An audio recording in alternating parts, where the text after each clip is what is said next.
Ibrahim Niasse, le cheikh al-Islam, El-Hadji Ibrahim ibn El-Hadji Abdoulaye Niasse, ou Baye Niasse, né en 1900 à Taïba Niassène et mort le 26 juillet 1975 à Londres,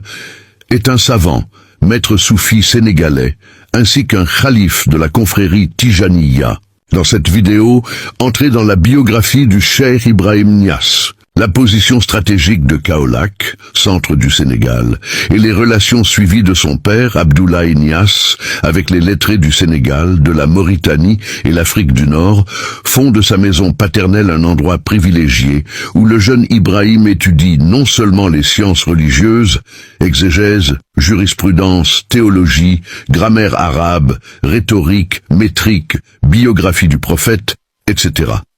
mais également acquiert un goût prononcé pour le mysticisme musulman. Son premier ouvrage, Ruh al-Adab, écrit à l'âge de 21 ans, Ibrahim Niasse écrit à la fin de son ouvrage lorsqu'il avait 21 ans quand il rédigea son œuvre, ainsi qu'un traité soufi et de la voix Tidjane intitulé Kashif al-Ilbas en 1930. Ces ouvrages purent témoigner de ses connaissances ésotériques d'acquisition précoce. À la mort de son père en 1922, son frère aîné Muhammad Khalifa prend en charge la communauté des Niassènes et Ibrahim enseigne dans les écoles coraniques de son père de Taïba, Kossi et Kaolack.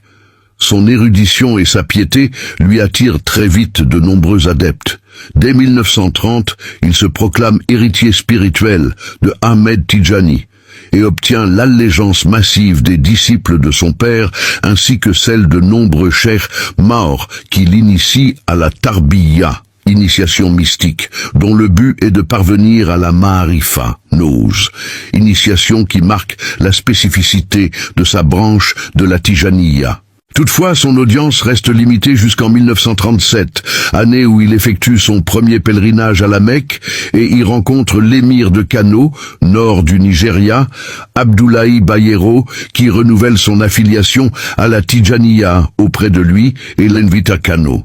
Il y obtient l'adhésion de la majorité des oulémas de la Tijaniya qui, dès la fin de la Seconde Guerre mondiale, se font les moteurs de l'expansion de son mouvement dans toute l'Afrique de l'Ouest. À la mort de l'émir Abdoulaye Bayero en 1953, son fils Mohamed Sanous lui succède et renforce ses liens avec Ibrahim Niasse.